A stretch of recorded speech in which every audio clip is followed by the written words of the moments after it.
ఇది మన వెన్నుపూస మోడల్. సో, మనం చూసుకుంటే ఇది మన మెడ భాగం. దీన్ని సర్వైకల్ అంటాము. తర్వాత ఈ మధ్య భాగం అంతా కూడా థొరాసిక్ లేదా డార్సల్ రీజియన్ అంటే మన ఈపు భాగం. తర్వాత ఇది మన బ్యాక్ అండి. మన లోవర్ బ్యాక్ మనం లంబార్ రీజియన్ అంటాము. తర్వాత ఇది మన టెయిల్ బోన్ సాక్రమ్ రీజియన్ అని చెప్పి అంటాము. సో, ఇప్పుడు అసలు ఈ వెన్నుపూసకి వచ్చే సమస్యలు ఏంటి?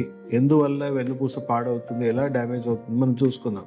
సో, దాదాపు సర్వసాధారణంగా ఇదేమి వైరసో, బ్యాక్టీరియాతోని మనకు వెన్ను సమస్యలు ఏమి రావు. చాలా రేర్ కేసెస్‌ల ఏవో మనం లక్షల్లో, కోట్లలో ఒకటి రావచ్చేమో గానీ, బట్ 99.9% ఇవి జీవనశైలికి సంబంధించిన వ్యాధే అని మనం చెప్పొచ్చు.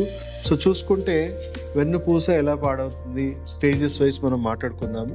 సో, ఆల్మోస్ట్ ఎవ్వరికి ఇప్పుడు ఎంఆర్ఐ తీసినా ఎంతో కొంత డీజనరేషన్, ఎంతో కొంత డ్యామేజ్ అనేది సర్వసాధారణంగా కనబడుతుందండి.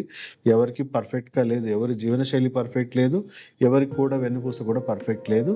కానీ మనం ఫస్ట్ స్టేజ్, సెకండ్ స్టేజ్‌లో పెద్దగా మనకు లక్షణాలు ఏం బయటపడవు. అంటే మైల్డ్‌గా డీజనరేషన్, మైల్డ్‌గా స్టిఫ్‌నెస్ ఉంటుంది. కొద్దిగా నడవడమో లేకపోతే ఏదైనా బాగా ఓవర్ స్ట్రెయిన్ అయినప్పుడు లైట్‌గా మనకు మెడ నొప్పో, బ్యాక్ పెయినో అనిపిస్తుంది. కొంచెం రెస్ట్ తీసుకున్నా కూడా తగ్గిపోతుంది. అంటే అర్థం చేసుకోండి, ఆల్మోస్ట్ మీరు ఫస్ట్ స్టేజ్‌లోనో, సెకండ్ స్టేజ్‌లోనో మీకు ఎంతో కొంత పెయిన్, ఎంతో కొంత స్టిఫ్‌నెస్, ఎంతో కొంత డీజనరేషన్ జరిగిందని మనం అనుకోవచ్చు. ఎప్పటి నుంచి లక్షణాలు బయటికి ఎక్కువగా కనబడతాయి అంటే థర్డ్ స్టేజ్ నుంచి స్టార్ట్ అవుతుంది. సో, ఆల్మోస్ట్ థర్డ్ స్టేజ్‌కి వచ్చిందనుకోండి, మనకి ఎంతో కొంత ఈ డిస్క్‌లలో స్టిఫ్‌నెస్ రావడము, ఈ డీజనరేషన్ అవ్వడము, హెవీగా స్టిఫ్‌నెస్ రావడము, కొంతవరకు మైల్డ్‌గా డిస్క్ ప్రొలాప్సిస్ కూడా అవ్వడము. సో, కొంచెం ఓవర్ స్ట్రెయిన్ అయినా లేదా మనం రెగ్యులర్ యాక్టివిటీస్ ఏవైతే మనం జాబ్ గానీ, డెస్క్‌టాప్ వర్క్ కానీ ఓవర్‌గా కొద్దిగా స్ట్రెయిన్ అయినా కూడా పెయిన్ రావడము, కొంచెం ఎక్సర్‌సైజెస్ చేసినా మనకు ఉపశమనం కలగడము, లేదా ఎక్కువగా రెస్ట్ తీసుకుంటేనే మనకు ఉపశమనం రావడం, ఒక్కోసారి ఉపశమనం కూడా రాకపోయి మనం డాక్టర్ దగ్గరికి వెళ్ళాల్సిన పరిస్థితి వస్తుంది. సో, యూజువల్‌గా మనం ఆ స్టేజ్‌లోనే అంటే కొంతమంది హెల్త్ కాన్షియస్ ఉన్నవాళ్ళు డాక్టర్ దగ్గరికి వెళ్తారు.